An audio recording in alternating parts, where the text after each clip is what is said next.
everyone, it's Laura, and today I'm here to talk to you about Mile High.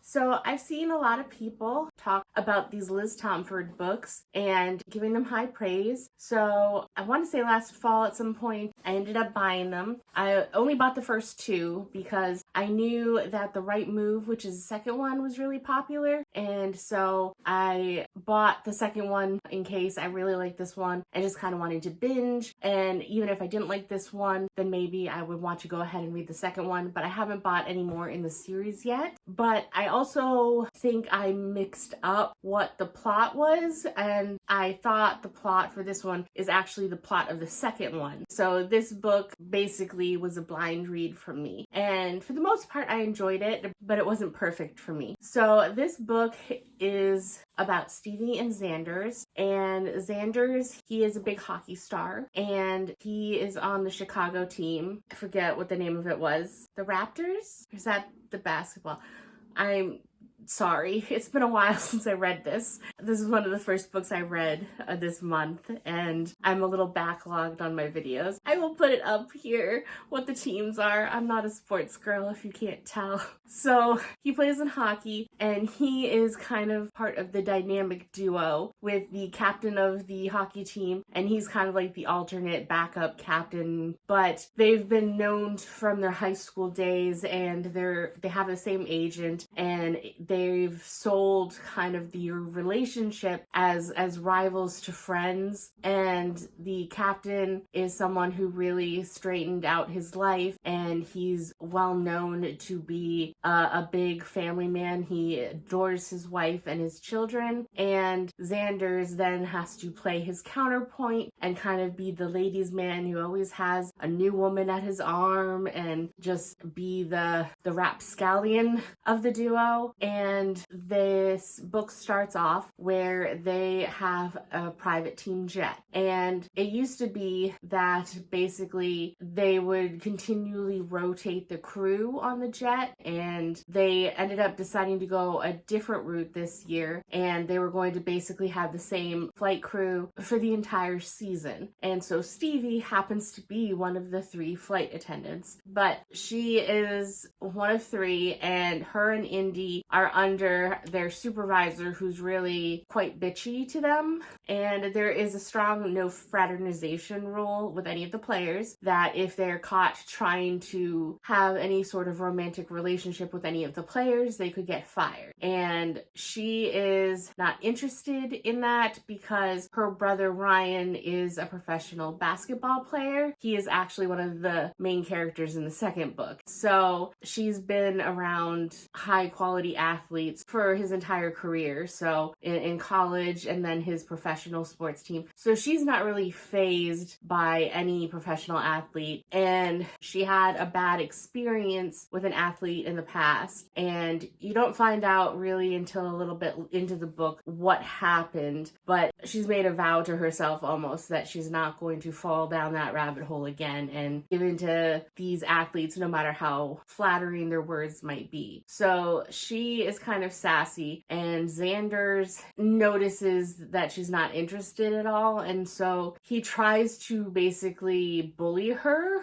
and put her in her place and let her know that, well, she works for them. And so he does just stupid stuff like calling her over to his seat, and if one of the other flight attendants comes over to answer his summons, he sends them back to get Stevie. And then he'll come up and he'll ask her for sparkling water with lime, and the cooler is literally right behind him, or 2 feet away, and she's like, you can get it yourself, and he doesn't. And they are both very physically attracted to one another, but Stevie also has some long-standing self-esteem issues, so she doesn't seem to realize how gorgeous she is. Too bad that's not something we ever see in romance. So they are kind of playing like a cat and mouse game where Stevie doesn't want to give in to this physical attraction, even if it is just a meaningless one-time deal, because he's a notorious bachelor playboy. Why would it be any different? So even if he must have the really good skills at this point, why should she validate him and his ego, even if it would give her an amazing night of pleasure? So they do end up giving in, and then neither of them can really stop thinking about it, and a lot more happens. It is a longer book, so I don't want to go into too specifics or anything, but my